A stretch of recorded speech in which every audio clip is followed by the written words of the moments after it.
Flat है ना, यहाँ वाला एनवायरनमेंट फ्लैट का वो बॉर्न हुए वैसे इसको समझ आएगा रीजन के करना होंगे ना।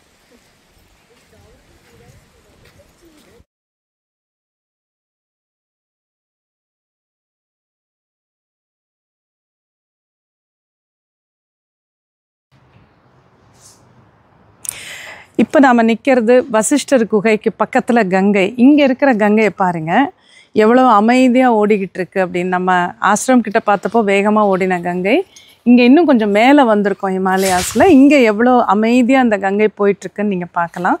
அப்படியே இங்கே நம்ம வசிஷ்டர் குகை இங்கே அமைஞ்சிருக்கு. வசிஷ்டர் இருந்து வாழ்ந்து ரொம்ப பலகாலம் வாழ்ந்த குகைன்னு சொல்லுவாங்க. இங்கேயே பக்கத்தில் அருந்ததி குகையும் இருக்குது. அது கொஞ்சம் போகிறது கொஞ்சம் கஷ்டம், அதனால் நம்ம அதை காமிக்க முடியல. இந்த பக்கத்தில் இருக்குது. இப்போ வசிஷ்டர் குகையை நீங்கள் பார்க்கலாம். ஸோ நமக்கெல்லாம் அது ஒரு பெரிய பாக்கியம்.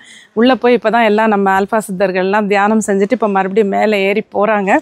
ஸோ நீங்களும் அதை வெளியிலேருந்து தான் காமிக்க முடியும். நீங்கள் பாருங்கள்.